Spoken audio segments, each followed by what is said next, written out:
ሰላም ጤና ይስጥልን ተመልካቾቻችን ከናሁ ቴሌቪዥን የሚያዝያ 16 2018 ዓመተ ምህረት የዕለተ አርብ ዜናዎችን ወደ እናንተ የምናደርስበት ሰዓት ላይ እንገኛለን።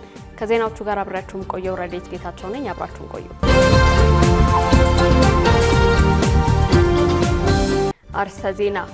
ምርጫ ቦርድ ለሰባተኛው አጠቃላይ ምርጫ ተጨማሪ በጀት እንደሚያስፈልገው አስታወቀ። የባቡር ትራንስፖርት ድርሻን ወደ 17 በመቶ ከፍ ማድረግ መቻሉ ተገለጸ። ወደ ውጪ እንለፍ። አፍሪካ እስከ 2040 ድረስ የ86 ሚሊዮን ቶን የነዳጅ እጥረት እንደሚያጋጥማት አንድ የፋይናንስ ተቋም አስታወቀ።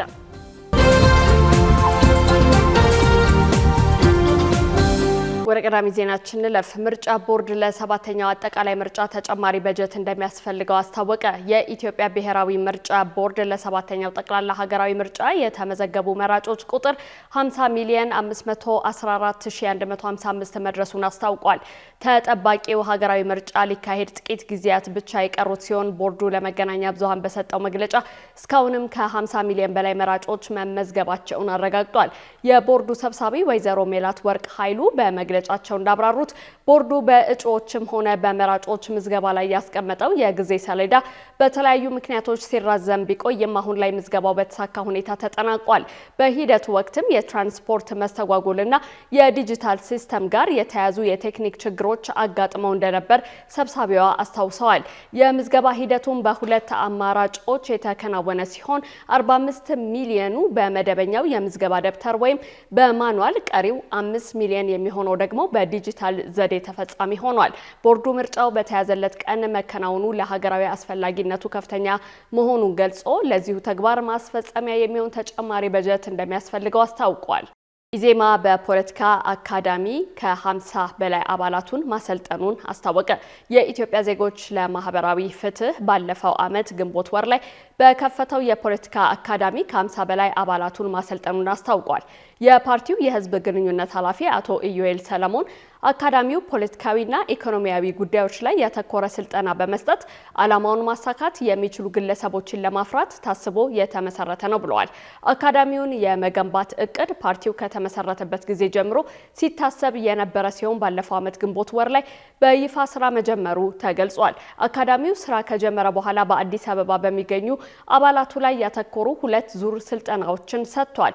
ይሁን እንጂ የሰባተኛው ሀገራዊ ምርጫ መቃረብን ተከትሎ በመጡ ተደራራቢ ስራዎች ሳቢያ ስልጠናውን ለጊዜው ማስቀጠል እንዳልተቻለ ኃላፊው ገልጿል። ከምርጫው መጠናቀቅ በኋላ ግን በዋናነት ከአባላት ውጭ ለሆኑና መማር ለሚፈልጉ ዜጎች እድሉን ለማመቻቸት መታቀዱን አስረድተዋል። በአካል ተገኝቶ ስልጠናውን ለማካፈል ለማይችሉ ሰዎች በበይነ መረብ ትምህርት ለመስጠት ዝግጅት እየተደረገ መሆኑን አቶ ኢዩኤል ጠቁመዋል። በአካዳሚው ገብቶ ስልጠና የሚወስድ ማንኛውም ሰው የኢዜማ አባል ይሆናል ማለት እንዳልሆነም አጽንኦት ሰጥተው ተናግረዋል። የባቡር ትራንስፖርት ድርሻን ወደ 17 በመቶ ከፍ ማድረግ መቻሉ ተገለጸ። የትራንስፖርትና ሎጂስቲክስ ሚኒስትር አለሙ ስሜ የባቡር ትራንስፖርትን ለማስፋፋት በተደረገው ጥረት በዘርፉ ያለውን ድርሻ ወደ 17 በመቶ ከፍ ማድረግ ተችሏል ሲሉ ገልጸዋል። ሚኒስትሩ የ2018 በጀት ዓመት ሶስተኛው የ100 ቀናትና የ9 ወራት አፈጻጸም ግምገማን ተከትሎ በትራንስፖርትና ሎጂስቲክስ ዘርፍ ማብራሪያ ሰጥተዋል። ባለፉት 9 ወራት ከ6 ሚሊዮን ሜትሪክ ቶን በላይ ጭነት ለማጓጓዝ ታቅዶ እንደነበር አስታውሰው በዚሁ መሰረት መፈጸሙ ተናግረዋል። ከዚህ በፊት ከ15 በመቶ በልጦ የማያውቀውን የባቡር ድርሻ ባለፉት 9 ወራት 17 በመቶ ማድረስ የተቻለ ሲሆን ይህም የተሽከርካሪ ድርሻን የቀነሰ ነው ብለዋል። ለአየር ንብረት ለውጥ የማይበገር ኢኮኖሚ ከመገንባት አንጻር ወደ ሀገር የሚገቡ ተሽከርካሪዎች የታዳሽ ኃይል የሚጠቀሙ እንዲሆኑ እየተሰራ መሆኑን ጠቁመዋል። የኤሌክትሪክ ተሽከርካሪዎችን ቁጥር ከማሳደግ በተጨማሪ ከባድ የጭነትና የሕዝብ ማመላለሻ ተሽከርካሪዎች የተፈጥሮ ጋዝ ተጠቃሚ እንዲሆኑ እየተሰራ ነው ብለዋል። ኤሌክትሪክ ለሚጠቀሙ ከባድ መኪኖች ወደ ኢትዮጵያ መግባት እንደጀመሩ ገልጸው የተፈጥሮ ጋዝ የሚጠቀሙ ተሽከርካሪዎች ግዢ እየተከናወነ እንደሚገኝም ነው ያመላከቱት። ባለፉት 9 ወራት አሰራርን ለማዘመን በተሰራ ስራ 9 ሲስተሞችን በማልማት ወደ ስራ መግባቱን ገልጸው የጭነት እንቅስቃሴ መቆጣጠሪያ ስርዓት መተግበሩን አንስተዋል። የኢትዮጵያ ደረጃዎች ኢንስቲትዩት 54 ወይም አስገዳጅ ህጎችን አጸደቀ። የኢትዮጵያ ደረጃዎች ኢንስቲትዩት የደረጃዎች ቦርድ ባከናወነው አምስተኛው መደበኛ ስብሰባው ለሀገሪቱ የኢኮኖሚ እድገትና ለዜጎች ደህንነት ከፍተኛ ጠቀሜታ አላቸው የተባሉ 66 የኢትዮጵያ ደረጃዎችን መርምሮ አጽድቋል።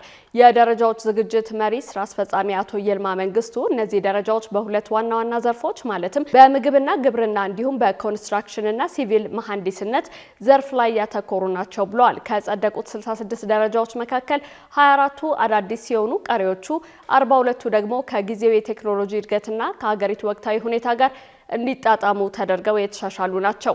ቦርዱ ካጸደቃቸው ደረጃዎች ውስጥ 54ቱ አስገዳጅ ሆነው የወጡ ሲሆን ይህም አምራቾችና አስመጪዎች ምርቶቻቸውን ወደ ገበያ ከመልቀቃቸው በፊት የግድ እነዚህን መስፈርቶች ማሟላት እንዳለባቸው የሚያመላክት ነው። ኢንስቲትዩቱ እነዚህ ደረጃዎች የሀገሪቱ ምርትና ምርታማነት ከማሳደግ ባለፈ በዓለም አቀፍ የንግድ ስርዓት ውስጥ ተወዳዳሪ ለመሆን ትልቅ ሚና እንደሚጫወቱ ገልጸዋል። ካሽጎ በየትኛውም ዓለም ሆነው በማንኛውም ሰዓት ለወገኑ የሚደርሱበት ፈጣን የገንዘብ መላኪያ ተከፈተሎ። ማስተርና ቪዛ ካርዶን በመጠቀም ከ5 እስከ 20 ዶላር የሚልኩበት አዲስ የገንዘብ መላኪያ መንገድ። ካሽጎን ለየት የሚያደርገው የትኛውም የገንዘብ ዝውውር በፍጥነት አገልግሎት ከመስጠቱም ባሻገር ለማንኛውም አገልግሎት ምንም አይነት ክፍያ አለመጠየቁ ነው። በሀገራችን ታሪክ ገንዘብን ከውጪ ወደ ሀገር ቤት በማስተላለፍ በመተግበሪያ መልክ አገልግሎት መስጠት የጀመረው የመጀመሪያው ሀገር በቀል የገንዘብ መላኪያ ዘዴ ካሽጎ ከ4500 በላይ ባሉ የባንክ ቅርንጫፎች አገልግሎት እየሰጠ ይገኛል። ገንዘቦን በሰኮንዶች ልዩነት ውስጥ ይፈልጉ በአካውንቶ ወይንም በእጆ ቆጥረው የሚወስዱበት ልዩ ዘዴ። በቅርቡ ሁሉንም ኢትዮጵያዊ ባለቤት ለማድረግ ጉዞ የጀመረው ካሽጎ ዛሬውኑ መተግበሪያውን በስልኮ ላይ በመጫን የአገልግሎቱ ተጠቃሚ ሆኑ። ፍጥነት መለያችን፣ ኢትዮጵያን መክፈቻችን፣ ካሽጎ ነው መላኪያችን። ካሽጎ የአዲሱ ትውልድ ብራንድ።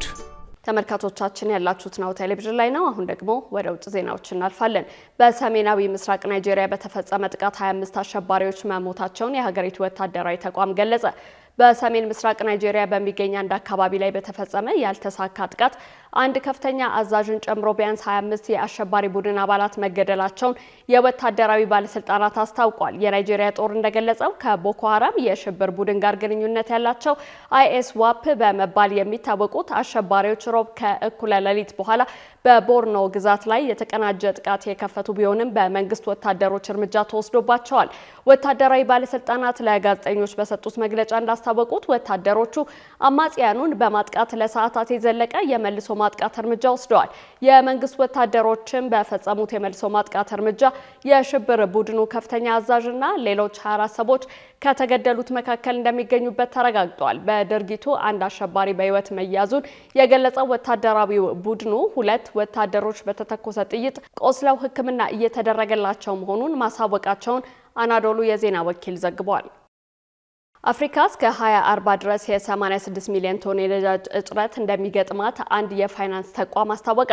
የአፍሪካ ፋይናንስ ኮርፖሬሽን አህጉሪቱ እስከ ፈረንጆቹ 2040 ድረስ የ86 ሚሊዮን ቶን የነዳጅ እጥረት ሊገጥማት እንደሚችል ተገልጿል። ተቋሙ ባወጣው ሪፖርት እንዳመላከተው በኢራን ዙሪያ ያለው ጦርነት አህጉሪቱ ለዓለም አቀፍ የባህር ላይ መተላለፊያ መንገዶች ችግር ያላትን ተጋላጭነት አሳይቷል። አፍሪካ ከምትጠቀመው የተጣራ ነዳጅ ከ70% በላይ የምታስገባ ሲሆን በየዓመቱ ምግብን፣ ፕላስቲክን፣ ብረታ ብረትንና ማዳበሪያን ጨምሮ 230 ቢሊዮን ዶላር የሚያወጡ አስፈላጊ ቁሳቁሶችን ከውጭ እንደምታስመጣ ሪፖርቱ ጠቁሟል።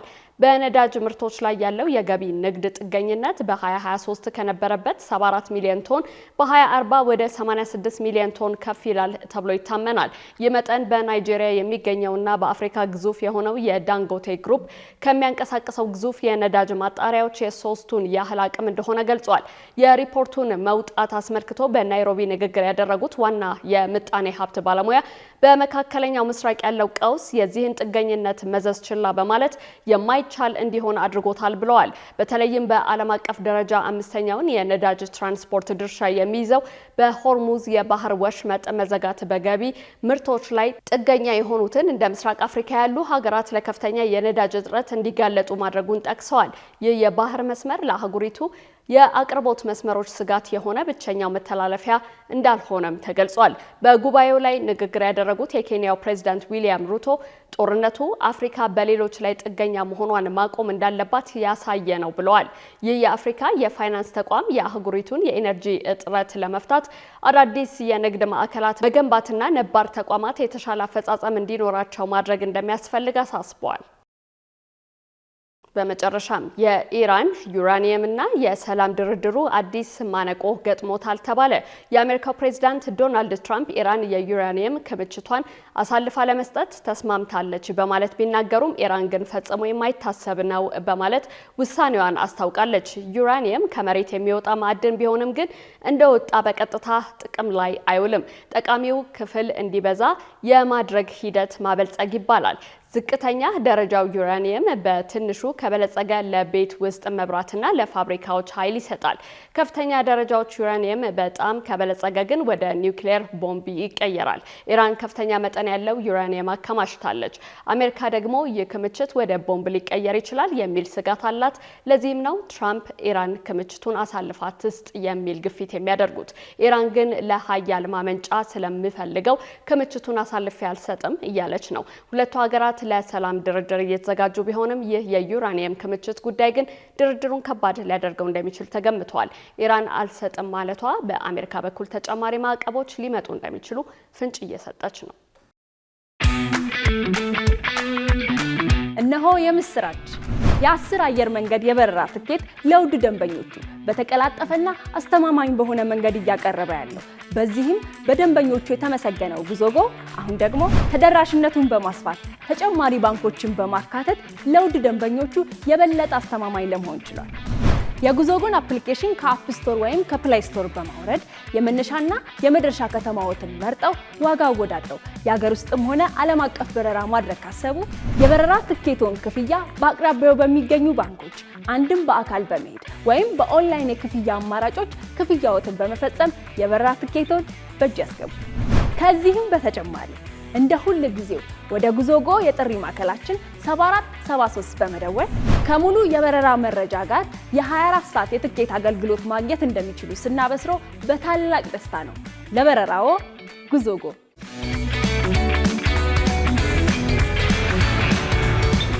ተመልካቾቻችን ዜናዎቻችን እነዚህን ይመስላሉ። ከዜናዎቹ ጋር አብሬያችሁ የቆየሁት ረዴት ጌታቸው ነኝ። ጤና ይስጥልኝ።